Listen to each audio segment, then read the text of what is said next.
Time for another Carfitable Oh, Talks. yes. This is a day that the Lord has made. Yeah, I'll rejoice and be glad in it. Amen. It's been quite a day for our family. We'll talk about that a little bit later. But hi, Mark. Marky, is it? Marky One. Hi. And Jay Stewart Agency. Continue. How you doing? Lovejoy. Yoga Mack, that's my sister Kelly, Shami. Yeah, so I wanted to remind you guys to please go and listen to some of our other Carfitable Talks from the past on YouTube. That'll be very helpful if you go on there and do that. Hi, Rachel. Is it Rachel Lockett? I am Rachel Lockett, yeah. So please go on there and look at that. And for those of you who may have forgotten, we do come on now Thursdays, 4 o'clock PST. Thank you, continue for praying for us. Thank you. It's been, we haven't even been into it 24 hours yet, but yeah, we had a loss in our family, so we will be talking about that. And we couldn't have a better day for it because the stuff that Javen's going to be talking about is to do it now, and we're just going to be talking about how we can, live life better and how we can live it now. And hi, Jalen, and it's gonna be. Well, he has different. I think some good points. He has in his book, "Do It Now," which we'll be talking about. Hi, Leslie and Barry. How to speak with different. How do you deal with? Is it real life events? You need to come in a little bit, baby. Real life events. Oh, right. Hi, Queen. Yeah, so we're doing all of that, and yeah, he's written a really great book. So we're going to be very, hopefully, motivational, and we're also going to talk about what it's like to deal with a loss, since our family has just dealt with the loss, and how you can work through that. And so that's a very important subject as well. I have to remind people again that please go to the YouTube channel, and that's under Vicki Mack Latayat for the YouTube channel.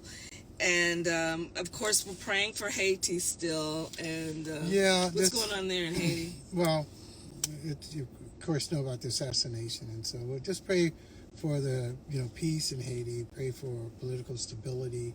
Pray for economic stability, and pray that the country will, move forward in a positive way, so that every Haitian, every person would benefit in that country.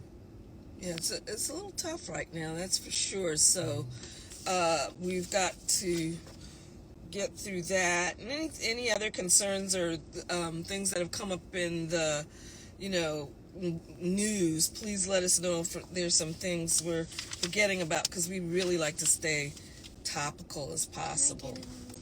And sorry about that. My daughter's fixing things right now. As you know, Shami is the producer of our show in the car. Somebody asked, why did they have to do it in the car? And it was like, it's called Carfitable Talks.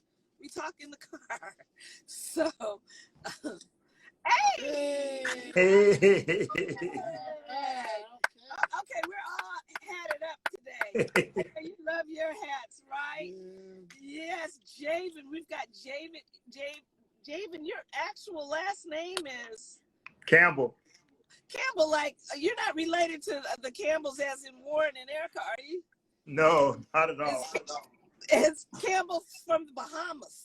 There you go. Okay, the Campbells from the Bahamas. The Bahamas. We're so excited to see you today. Yes. It's an exciting day, but as you know, probably it's kind of a tough day for us because we lost our aunt last night. But I thought it would be a great time for us to be able to talk also about what we do in times of loss, and how you do it now when all that's going on. So we're going to talk about some of those and some other subjects. But I did write a little something about you. Most of it I got from the bio, but I've been seeing you around and knowing you for a long time, and seeing you here and there. And I really have to say that you're a man of all seasons. You're a faith-based singer. You're a TV. You have a great TV career. You co-hosted a show with Paula White on BET. You're a soloist. You frequently guest on networks including BET, TBN, Fox, NBC, GMC, and more. You have been in numerous plays, and you are a part of the theater, darling. You starred in Broadway musicals like The Rock and the Rabbit, and you got to move on to the big screen with The Sixth, and with none other than something many of us saw, One Night with the King with Omar Sharif and Peter O'Toole. Baby, that's major. Then you took on the role in Garrett and The Preacher's Kid, starring Clifton Powell, Tank. You know, Tank, have you seen Tank lately? I heard he was going deaf or something. Yeah, he did a post about losing hearing in one of his ears.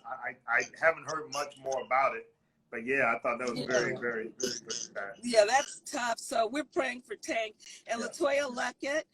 And you've had a supporting role in the film Abandoned with Brittany Murphy. And, Brittany Murphy, is that the late Brittany Murphy? Yeah, that's right. That was, matter of fact, Abandoned was her last movie. That was the last movie she did. Wow. Okay, I just realized who that was. As well as you wrote and recorded the single One Step, which was featured in the film The Cross in 2010. Most importantly to me, Javen, which makes you phenomenal and a bit of an anomaly to me, is how you've been able to weave seamlessly through the Black church and the white evangelical church. Many of us, most of us Black people in particular, cannot do that. And somehow you've always been in both. And so I did want to talk to you about that today. But most importantly, we're here to celebrate, learn, and glean from your new book, Do It Now. Amen. Everyone, please welcome Javen. Javen, you see, you got a picture on. God, what because notes we've been taking notes, honey, and everything. So, I mean, you really have to tell me how you have done all this. But first of all, I want to know what motivated you to write this book, Do It Now. I want you to tell us a little bit about it and what motivated you to do it. Well, first off, thanks for having me on. You guys are legends, okay? So we are happy to be with legends right now, and we honor you and your legacy, and we appreciate what you have brought to the table for the gospel community and for our faith-based community and the entertainment community. And it's really a privilege for myself to be here with you and for anyone that's experiencing this. I mean, what a privilege it is with modern technology that we can come so close and personal and speak to great people like you all. So I'm really glad to be here with you all. I will tell you, Vicki, that for me, I had walked through this experience of weaving, like you said, in and out of different genres of churches and ministries and different things, far as from movies to singing at church to, Broadway. And it kind of finally dawned on me about 2 years ago that I got the revelation of the power of now and what that means, and to begin to articulate that, to make it make sense so that I can put pen to paper and so that I may be able to help somebody else be able to do the same thing with their life. Because what I understood looking back on it was that I had always learned somehow, either by default or by, I don't know, just spiritual download or something, but somehow I figured out how to get up out of whatever I was in and move on to the next thing, whatever that is. And then whatever that next thing was, I somehow mentally learned how to master being okay with whatever that is, and if that's red carpet, then let's be a star and let's be on the red carpet. But if that was cleaning toilets at a local church, then, this is the best place I'm supposed to be. So once I began to understand that was a revelation about now living, I then began to write the book and did my best to not only talk about the principles that I've learned, but share the experiences as well. And that's what you get in the book. You get both the lessons and the life experiences that I've had along the way. Well, I'll tell you what, we really need it, especially today, for our family, because I need to learn more of how to move on. And I wanted to know what would be some of the words that you would have to say to those who have lost a loved one, a family member. You know, you're stuck right there in a way. And for my cousins, for example, they were with their mom and she was sick for 2 and 3 years. It's like life stands still and you're putting everything aside. And so then they finally pass. How do you do it now? How do you move on? I mean, there are things, you know, people say pray about it, but I want to know some physical, some real tools and steps on how you can move on in a time of bereavement. Well, first off, my condolences to you and to your family. And it's just amazing that you have such a legacy of people that live for a very long time. Yeah, we do. Yes, I wish I had that, that in my family. Yeah. That's a blessing. There you go. And that becomes the first point of what I was going to say is, you know, one of the things about living in the now, it's not one thing, it's everything. It's about being both things at the same time and being nothing all at the same time. And when you recognize how important your now is, you then have the opportunity to take each moment of your life and almost do a mental check to say, what is the purpose or what is the greater understanding of this process? And if that is grieving, then you are okay with grieving.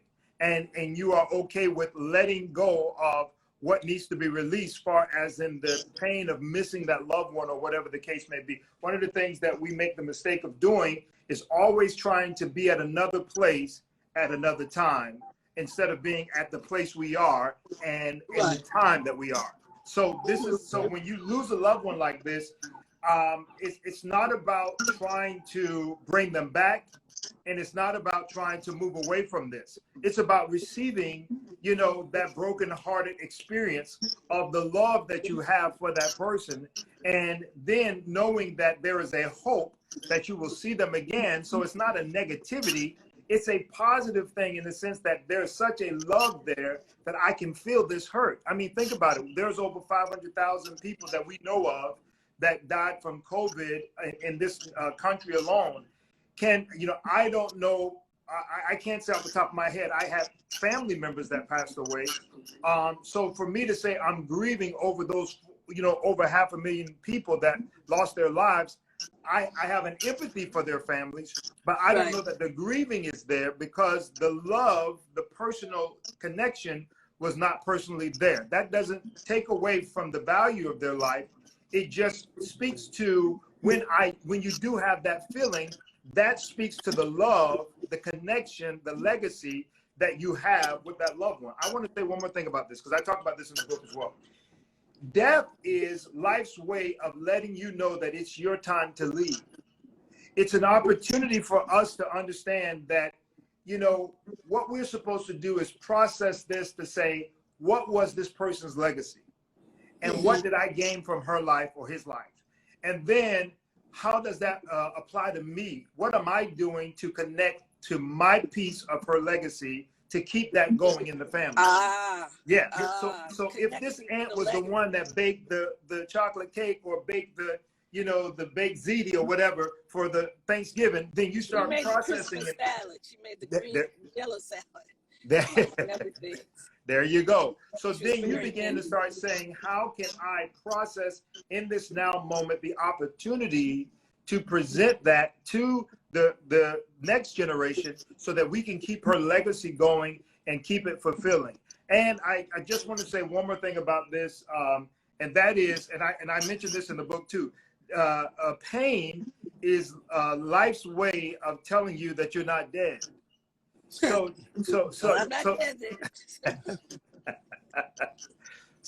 when we feel pain, even though it is often associated with a negative experience, we need to understand that now living helps us understand this means I'm still alive.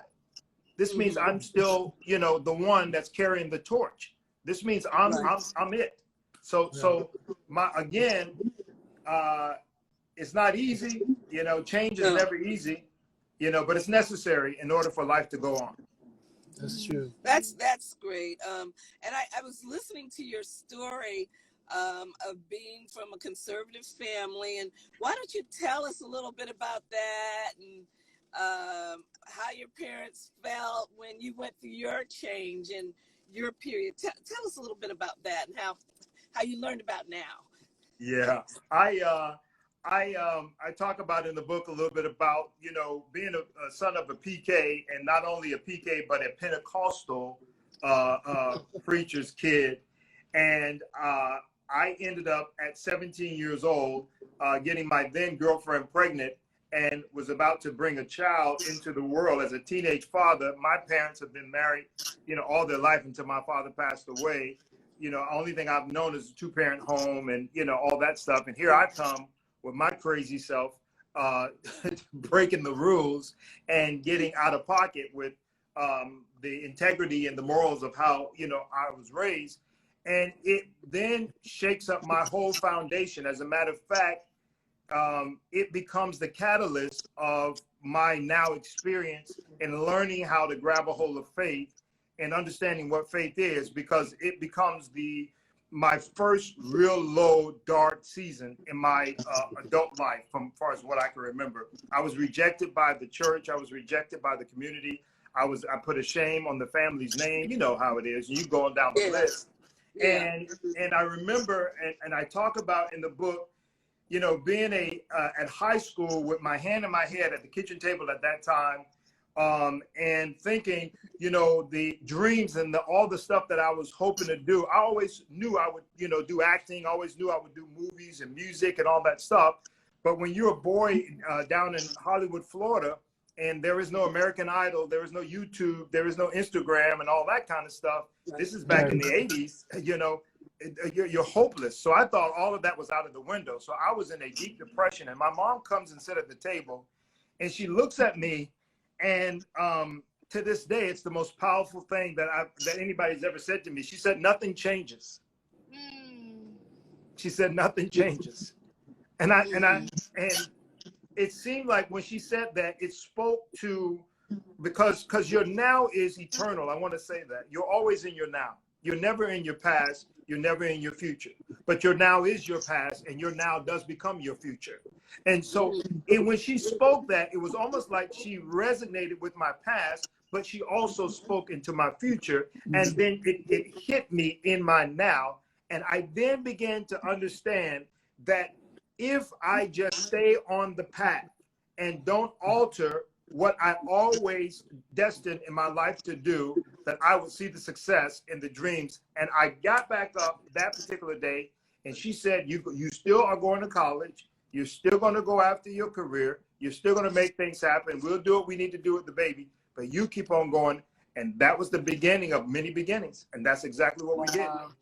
So in the middle of something that seemed that, even though you were young, it seemed like it was the end of your life, everything changed. You learned that no, things have not changed. You keep going towards your goals. Without question, your goals haven't changed. Say that again? No, I was saying your goals hasn't changed. No, and to be honest with you, Vicki, it wasn't that you hadn't changed. Say it again. I'm sorry. No, I said your vision and your hopes had not changed. Exactly. It was, but what she did, and this is why I think it's always important to have a now word or a now person in your life at that now moment, because it could alter your destiny. In my head, I was working at Winn-Dixie at that time. That's a grocery chain on the East Coast. I was making $6.25 an hour. In my head, that was, you know, and in that community, that was doing decent, you know, as far as in pay. Okay. The produce manager was saying, you keep working hard and you're going to be the manager of produce. And the store manager would say, you know, you keep working hard, you're going to be the manager of the store. And they were trying to help me, but what they didn't understand was that my dream was far bigger than being a produce manager. Now, I'm not hating on produce managers, because I think that's an awesome and honorable job. It just wasn't my destiny. And when I went through the experience that I went through, I did think that my destiny had changed. And so to your point, I was getting ready to change my vision. I was getting ready. Yeah, I had, you know, basically didn't try and wasn't going to try for any college. I wasn't going to apply for nothing. I didn't. And this would have been May, June of my senior year. I had already rolled up in my head that I'm going to have to work at Winn-Dixie, work my way up, and, you know, make a living for this kid and all that kind of stuff. But my mom speaks in that moment, says nothing changed. It resonates with something on the inside of me. I took it in that moment. And I want to say this because I've been mentoring quite a few people over the years. And I've seen, and you know about this because you know you guys have mentored plenty of people. And you see the results of the people that took the word immediately and the people that, you know, she don't know what she's talking about. Oh, da da. So I think it's important for me to say this, and that is when you get a word in your now, you move in your now. Come on. That's what I did. And that's why it drastically changed my trajectory for my destiny. Because what I did was I got up from that table. I went and applied for every possible school. This is a true story. This is May of 1989. I went and applied for, you don't apply for college in May and June. I'm telling you. You got a big point there. And you didn't take your SAT or your BSAT, whatever. Yeah. I applied for student loans. I applied for Pell Grants. I applied for scholarships, all in May and June. And by some hand of the miraculous, I ended up getting into college in Tennessee, Lee University. I ended up getting, it's a crazy story that happens there. I ended up getting to the school, but it was so late, I did not get approved for a Pell Grant, a loan, or a scholarship. I go to the school in Tennessee on a one-way ticket on this now revelation, and I sign up for all these classes in Tennessee, and the last person you got to see when you sign up for classes is the cashier. And I get to the cashier. I'm 18 by this time, because this is, you know, my birthday's in July. So at 18 years old, I'm walking up. I'm in the mountains of Tennessee, predominantly all white school. I mean, lily white. I'm about one of 5 black people there. And all these people are there with their families. So you see all the kids in line with their white mom and dad. And here this little black boy, 18-year-old, by himself with nothing but a dream and faith, knowing that there's destiny on the inside. And I'm looking down and I'm trying to think in my head, what am I going to say to the cashier when I get up to the front? And I get there and she says, okay, I see this, that, and that's going to be whatever amount of thousands of dollars. She goes, how are you going to pay for this? I said, my father's going to pay for it. She thought I was talking about my physical father. She didn't know. She looked at me like I was a crazy person. She said, okay, well, I'll tell you this. If your father does not have your pay within 30 days, we're going to let you start your classes. But if you don't have your money within 30 days, we're going to have to send you back home. I said, that's all I need.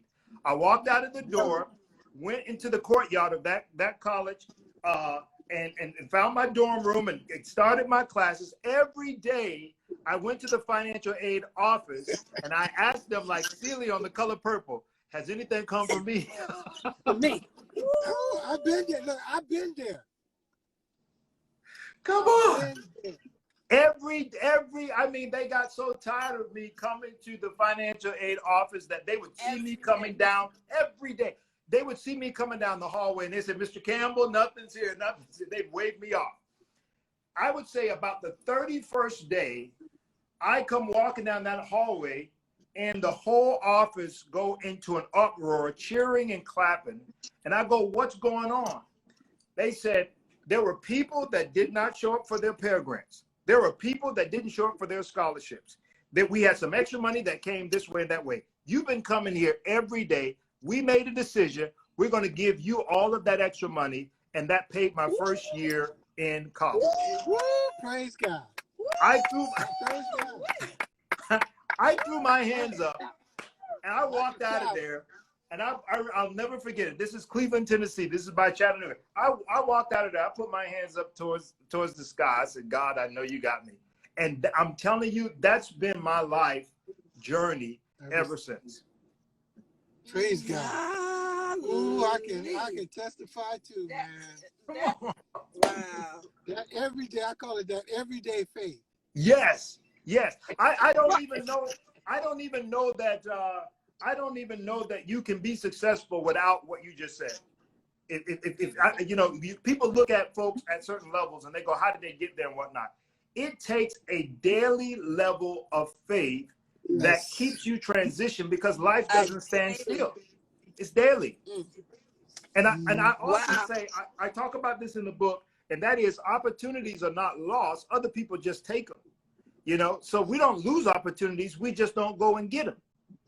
And they're there for us. And then they go to somebody else, just like with you. Whoa, that's crazy. I could just start people that didn't show up. Oh show my up. gosh. You had this quote where you said, it really hit me. You cannot become great until you are confronted with great trials, problems, or circumstances.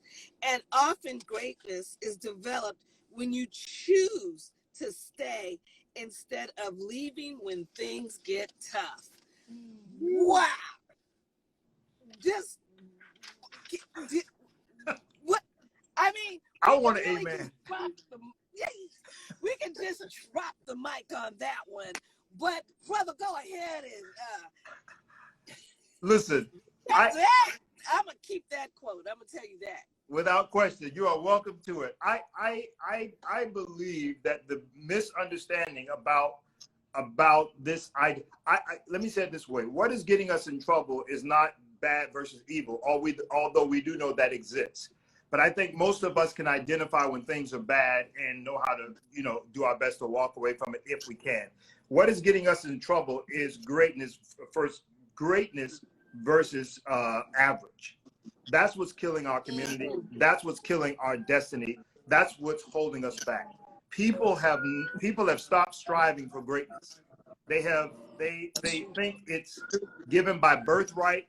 They think it's given because of the color. They think it's given because of some wave magical wand, or that God only picks certain people and that kind of stuff. God called all of us to be great. The Bible says, not to get preachy, but the Bible says greater is he that's in us than he that's in the world. So we all have that opportunity to be great. But greatness and gratitude are two things that you have to be intentional about. You do not naturally have the ability to be grateful. And I wish we had the time. I'd break it down for you. You don't naturally have the ability. Break that down. Okay, so naturally, your flesh and who you are as a person, you are always trying to see what works best for you. You want your back to be comfortable. You want your head to be comfortable. You want to, if you're thirsty, you want to drink. If you're tired, you want to sit down. If somebody didn't consider you about something, you feel a certain type of way about it.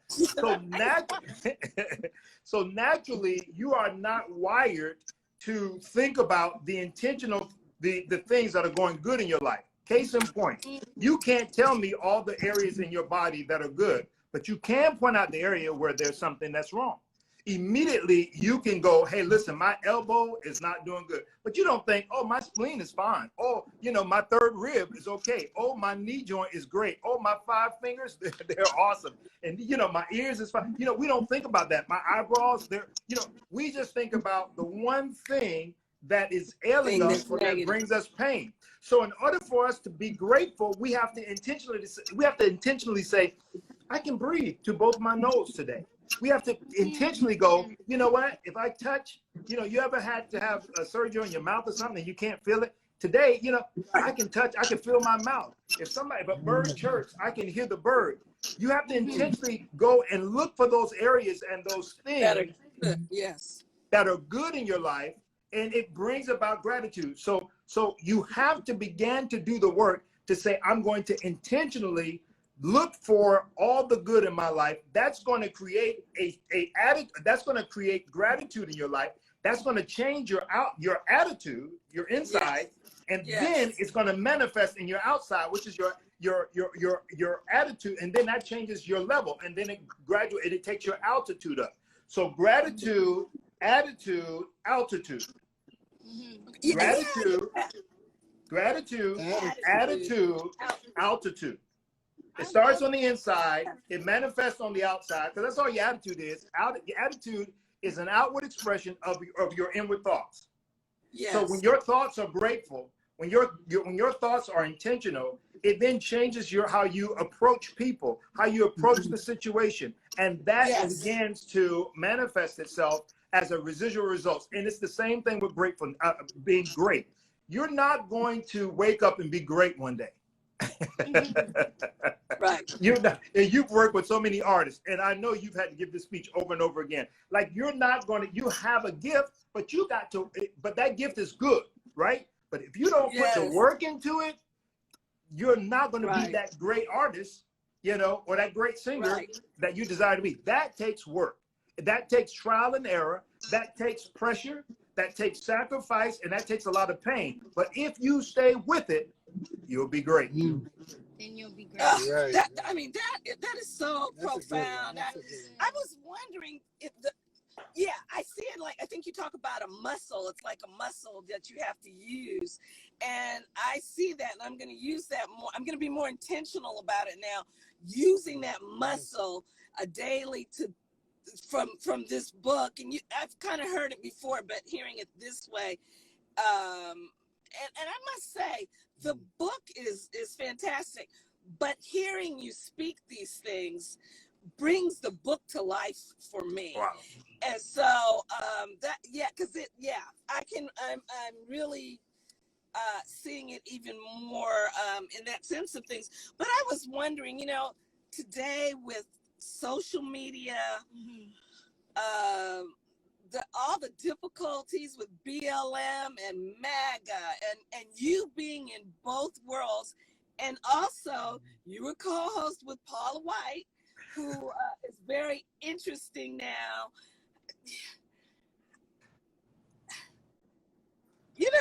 How do you do it, brother? You want to be a good Christian. You want to love everything, but right now we are very divided. Yeah.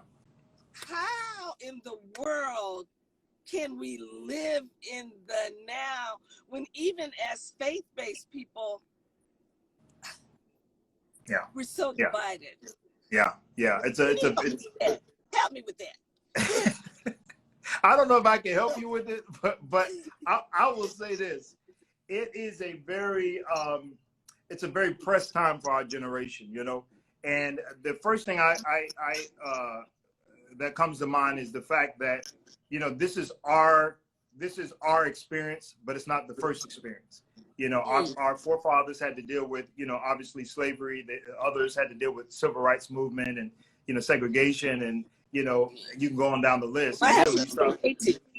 You're from Claude, so you really, oh my God, so you really know all of the struggles and their independence. I love the story of Haiti, and then I found out just recently that the financial thing where the French made them continue to pay out, and America got involved with that, some shady stuff there. But anyway, and I just want to say this for reparations. Say it again. For reparations. Yeah, exactly. They make black people pay it, but white people don't pay it. Yeah, there are many African countries too where you have to pay tribute every year. I just saw where I think it's Ethiopia, that ended up having to deal with that with the Italians, because all the countries around them were being colonized, and Italy tried to colonize them, and they wouldn't having it, and it started a war and two wars and all that kind of stuff. You don't want to talk to me about history now. I get. Oh, yeah, we'll be here all day talking about history. We're talking about history, all this historical mess, and then you're telling me I'm supposed to live in my now. Yes. I'm like, but it can be so difficult. Yes. You're bringing up, Vicki, listen to me. You're bringing up I wish more platforms would talk about this in the way that you're presenting it, because this really is something that we have to start talking about. We either go all the way right or we go all the way left. We either go political or we go angry, and it just doesn't get us nowhere. What you have to do is you have to be able, and I talk about this in the book. I talk about understand. That's that chapter where I say understanding your past. Okay. And Mm-hmm. I didn't say you have to accept your past. Ooh. You don't have to agree with your past. Nope. Jesus. You don't have to justify your past. All I need you to do is understand it. I just need you to get an understanding of what happened, get an understanding of what we've been through, get an understanding of what your forefathers had to go through. And first off, that's going to help half of us get up off our you know what's and make something of ourselves. That's the first thing. Understand what people had to get through to get here and why you're here. That will help this. I mean, come on. If we could preach that to this generation, that would help so many of these kids understand the power of education. I remember sitting in barbershops and people, you know, laughing me out of there about voting. You know, I will never vote, this, that, and the other and whatnot. And I'm thinking, okay, you honestly think that, you know, and they're worrying about the presidency, but they forgot about the local judge down the street. They forgot about, you know, the sheriff, you know, that's going to arrest your kids. Okay, so when you say you're not going to vote, you're saying you're not going to change no legislation in your community, and you're going to find yourself in trouble. So what I want you to do is I want you to understand history, get a real clear understanding of history, but then don't allow it to make you so bitter that you don't make things better. That's right. Yes, and that's difficult right now. Let me just interject. We're talking with Javen about his book, Do It Now. Yeah, we have it backwards, but that's the book. That's where it comes. And you can get it on Amazon. That's where we got our. Yeah. Yes. Go ahead. I'm sorry. So back to your question, Vicki. I think, you know, for me, what I chose to do, and this is what I encourage people to do, especially with platforms, because sometimes, and we've seen so many people get in trouble doing knee-jerk responses on social media, you know, tweeting out things or posting stuff on Facebook, and then they have to take it down and all that kind of stuff. Right. I think what we have to do is stop speaking to the masses and speak to individuals. And so what I had to do was I had to go to the individual people and let them know how I really felt about certain things, whether it was the election last year or this, you know, former president and how he was carrying on about certain things. I certainly spoke to a lot of white pastors and leaders and spoke to them about how things are coming off and what it's looking like. How did they receive you? Most received me with a debate, you know, with a discussion, you know, because people don't know until they know. You know what I mean? So it's like, until you tell me this ain't the right way to fry chicken, I'm gonna debate with you until, you know, you win me over to this is the right seasoning or whatever. So most of it was like that. It wasn't a situation where I said something and, you know, all the white people said, yes, amen, oh great black man. No, it was a you make your point and you win me over, so to speak, and vice versa. And some people you win over, and some people, you know, they're stuck on. Did you talk to Paula? Did you get to talk to Paula? I did not talk to Paula towards the end. I did talk to her at the beginning. At the beginning, I did. As a matter of fact, Paula came to the church at the beginning of the former president's presidency. And you're talking about Paula White, the evangelist. I just want to make sure that so everybody knows. And some people, you know, felt a certain type of way about that and whatnot. But here's my thing. What I try to tell people, I'm no better than the next person if I turn my back on somebody because, you know, so X, Y, and Z. Paula was a real, true, and is a really true friend, a personal friend of mine, a personal investor in myself, and vice versa. There are certain people in your life that have literally invested in your life, you know, rather it's sharing the platform or thousands of dollars or whatever it is, or just personal time of people holding you up when you were down and vice versa. We have that kind of relationship. I've known Paula for over almost 30 years. So, you know, and I've made mistakes and I've, you know, made some bad choices along the way, and she still received me as a friend. I gotta, you know, I may not be able to jump on stage with you or get with you on certain things, but I'm still going to be your friend. I'm not going to not turn my back on you. Yeah. And I have friends like that too. Yeah. We don't agree on some stuff, but you're my friend. And don't define our relationship. And that, to me, that is maturity, and that's something that I would say for us, as some people call African American, Brown American, Black American, however you want to say it.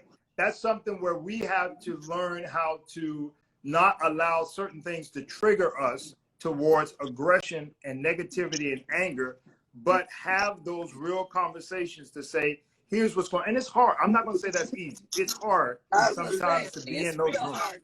Yeah, it's very hard Some sometimes. people have triggered me.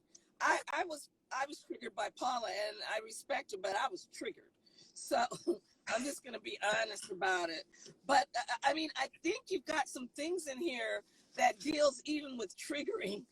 And we wanted to talk about that, some of your wisdom keys that you have in the book. So we've got, I don't know if we numbered them. We numbered all of your keys. Yeah, we numbered them. Yeah, 41.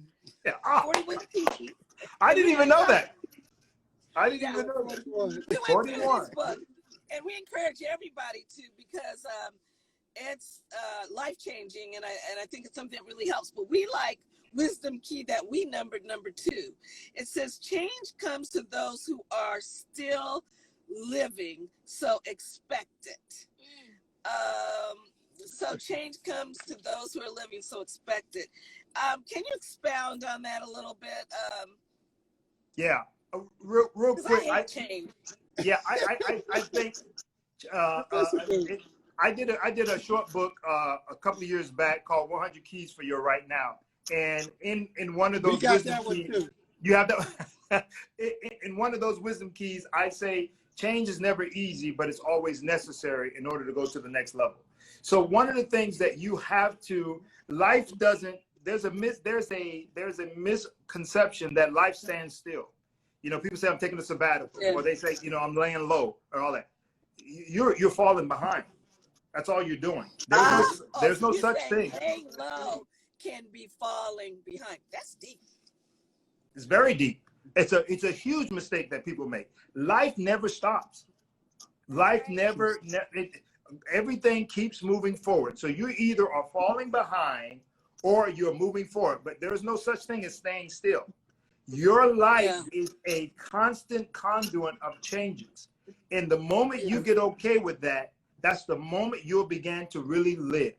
You ever see people that try to hold on to the nostalgia of the Christmas celebration and whatnot, or they try to hold on to the nostalgia of how they were raised, and so they try to hold the kids there and all that kind of stuff. And as soon as them kids grow up to get of age, they out of there and they're gone. Or they get so angry that everybody doesn't come together and do it the same way we did it for the past 30 years and all that kind of stuff.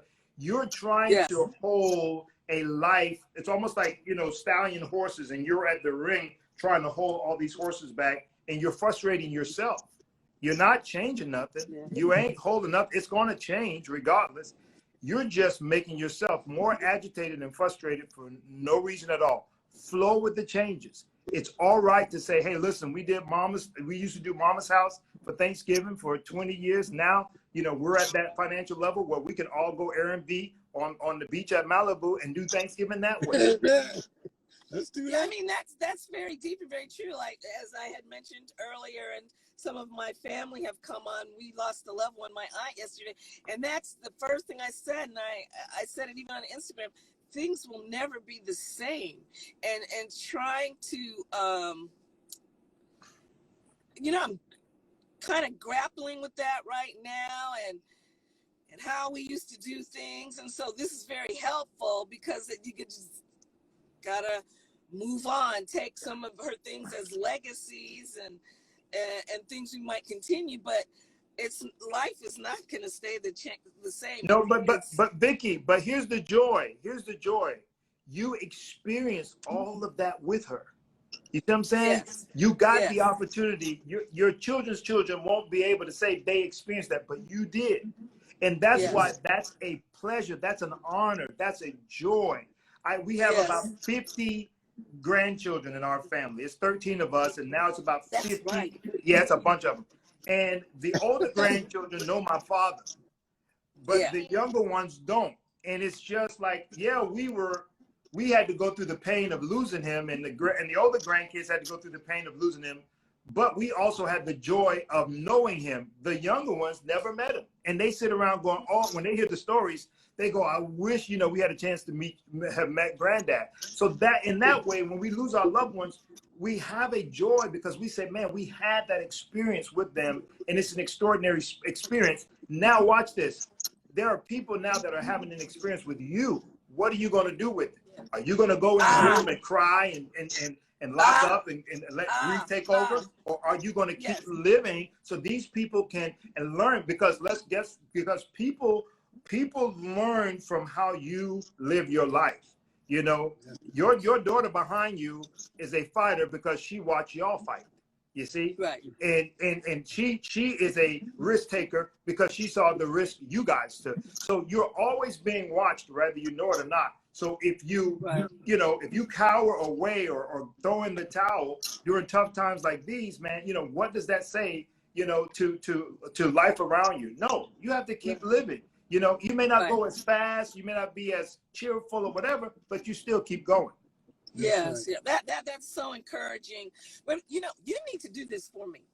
I need a book or a booklet or something with all these wisdom notes on the numbers, because I'm gonna go to our wisdom keynote number 3, where it says life gets harder when you fight it. Yeah. It's easier when you embrace it. Yeah. Brother, please expound on that. Yeah. It's so important, again, not to try to change the inevitable. You know, it is important for you to understand that you don't have to be, and most of the time what's happening is you're not in fight with life, you're in fight with yourself. And what you need to do, what you need to do is let go. I had to really be okay with all the different moments in my life. You know, sometimes you'll walk in a place and you're the big name in the room. Sometimes you walk into the place, you're the nobody in the room. You have to be okay with that. You have to be okay with that. You have to be fine with that, and you have to assume your role. I think when you become a now living person, you become intentional about stuff like that. And so you'll know how to walk into a room, because if you don't, you'll miss a moment.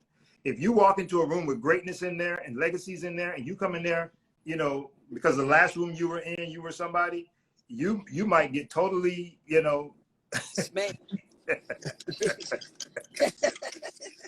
So yeah, you got to go with the flow about life, whatever that may be. To people that are married, you got to embrace being married. You got to embrace having accountability. You have to embrace, you know, taking in consideration the other person.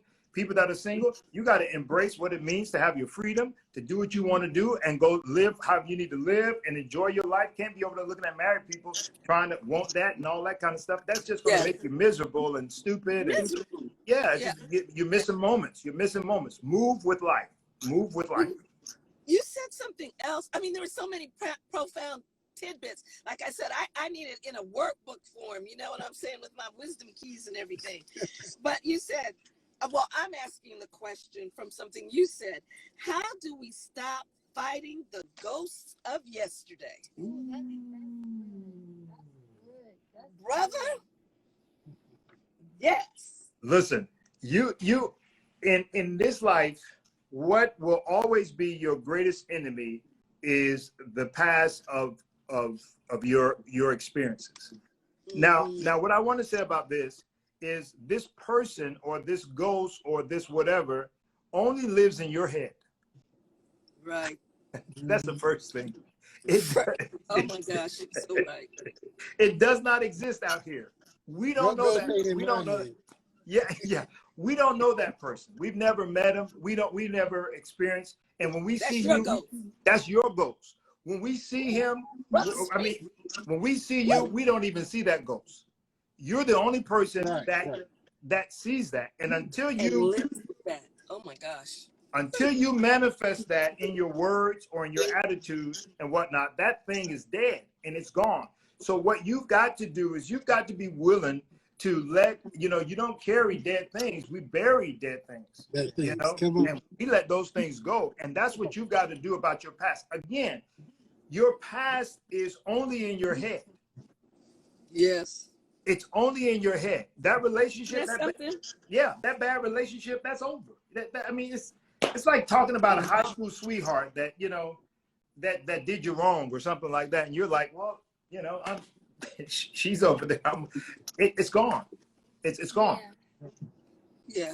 Oh gosh. That was a different now. Ooh, different now. That is so. I could talk to you for it. I've got all these notes here, but I want to go to a little. This one I want to talk about is how can you get stuck in your own success? Yeah, most people want to be stuck in their success. And I'm saying this brother's talking about don't get stuck in your success. What's he saying? I want to stay in that success. Want to be stuck in their success. I'm so glad you asked that question and brought that up, because that's a great revelation. Because if you deem yourself successful today and you stay there, you just forfeited all your future successes. Oof. Okay. Oof. Period. Say it again. Say that one more time. Say it for the people in the back. If you deem yourself successful today and you stay there, and this is your success, you just forfeited any future success that you possibly may have. We see this all the time with company CEOs, with entrepreneurs. We see it with pastors. We see it with artists. You know, the moment you have this moment, or you think you're living this moment, or you're active, you've arrived, or whatever it is, you just forfeited every future hit that you possibly could have had by just sticking there. And that's deep, though. I mean, I must say I've done that. We were at a point in the music business, and I just wanted to stay right there because it was comfortable, but I couldn't. And then I went on to do so many other things that need to be done, and I'm getting ready to do some new things again. And so, yeah, I get that. Even with us doing the show, I never imagined doing anything like this. But I wanted to ask you, there was something fun you were talking about your Christmases and these paper fights that you had at Christmas. Well, you got to explain that to me a little bit more. What's going on with these paper fights? Hey, yo, those paper fights were legendary. You hear me? Okay. Yeah, I'm like, were they throwing around They didn't have snow. paper in the house? What? So this is South Florida. So, you know, we never had snow. So again, I'm number 12 out of 13 children. And then we always had friends over. So you can imagine all the gifts. I mean, just ridiculous amount of gifts, a ridiculous amount of people, you know, and especially as folks would get married. And so you just kept adding to that crew.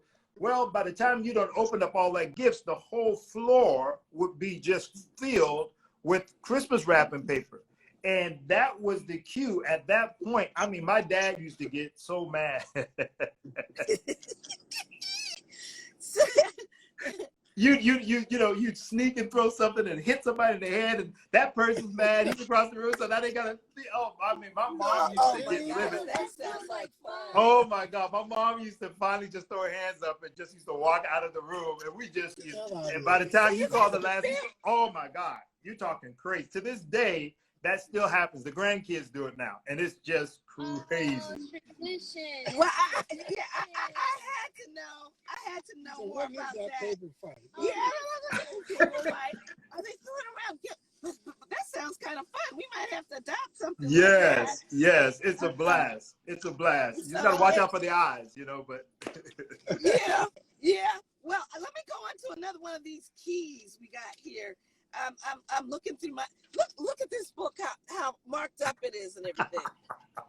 I went through that book, brother. I love it. I love it. We talked about kind of what your life, what you do when your life, when there's trauma and how you have to go forward. But I thought this was very interesting. This is in our wisdom key number 4. You have been designed to move forward. Talk to us about that, please. Everything, I really stole this from a teaching I heard many years ago from the late, great Dr. Miles Monroe. And he was such a prolific teacher, a genius, in my opinion. One time he said, I remember this, I was a young artist and just, you know, getting out the gate. And I remember him saying something like, you know, everything about your body is, you know, forward. You know, your face is not in the back. And, you know, he went as far as to say the only thing that's in your back is where the mess comes out. You know, now I'm not going to do that. But you get the point he's making. Yeah. And he's like, God designed us to be forward-moving people. God is a forward-moving God. God is interested in the future. Everything about the scriptures, everything that we know is always about forward movement. I want to say something too, especially for our super religious people that don't believe in science. Science is a blessing from God. You know, that's the creative. Yeah, I don't understand why church people or evangelical people always have such an issue with science.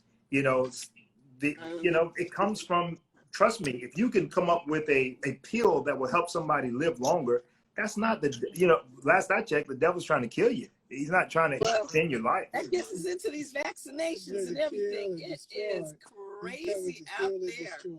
It's all about forward movement. God is about forward movement. And I think it's so important for us to be okay with moving forward. Now, again, and I make sure I put understanding your history in the book, so that way nobody can walk away. So, Javen, forget where we come from. I ain't gonna never forget I didn't say forget where you come from. I said know where you come from, understand that, but you got to keep moving forward.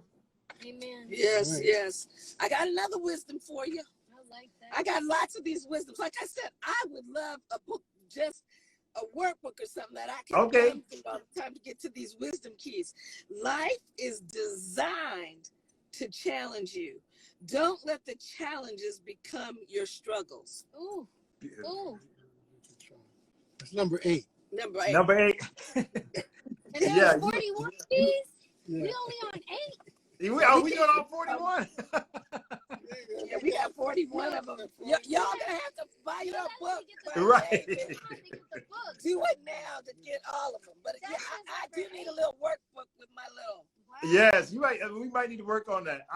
I think that first off, I adopted I don't know where I got it from, but I adopted the thought pattern that I don't have problems anymore. I just have challenges. And I can't remember where I picked that up along the way, but I just remember getting that revelation somehow, some way. And it just, we don't have problems no more. We just have a challenge. And that the moment I see it as a challenge, that gives me an opportunity to champion the cause for whatever it is. And we know that we're all champions. And so therefore, this is something I can overcome. If I see it as a problem, then I begin to become a victim. As a matter of fact, the moment you see something as a problem, you just victimize yourself. So when we see it as a challenge, then you give yourself the opportunity. What you're doing is you're putting yourself at equal strength with that challenge, because it's just a challenge. You see what I'm saying? And so if it's financial, then and I see it as a challenge, that means I'm a wealthy person and I can figure this financial problem out. We can figure this out. And most issues that you have, you do have what it may take a little longer. You may have to sacrifice a little bit, but I promise you, most things that we face in this life, we do have the ability to overcome. And if we will see it and understand it to be that way, here's the thing that I think is so important about the message of now is that we don't not enjoy the opportunity to spar with life. So what if I told you you're going to get over every problem you have right now? Okay, I can understand that. I know some hours so that's a guarantee. It's a guarantee that you can champion every challenge in your life. Here's what's not a guarantee: that you're going to enjoy the journey while you do it. That's something you have to change in your mind. That's why you got to say, hey, listen, everything I'm facing or will face is just an opportunity for a challenge for me to champion, and that's a part of how life is. Then all of a sudden, bills and this and that and the other, it's not this negative experience. And that's what I try to tell my youth all the time. They just stress themselves out about college. And I said, y'all going to blow the best years of your life, being negative and stressed out. My nieces all the time, I got to calm them down. Say, stop. Well, I'm enjoying talking. I'm doing like this. They told me not to do that, to get all up in the camera. I'm trying to look at the time. I'm going to ask you this last question. We got to get back with you just to get through the second half of the book, and I hope by then you have your wisdom keys. But why do you like The Wizard of Oz? Oh, because to me, that is, if you say childhood, Snoopy and The Wizard of Oz is my childhood. We did not have, I grew up in I was born in 71. but my childhood is late 70s, early 80s. You're talking ABC, CBS, and NBC. Right. Now, 3 networks. okay.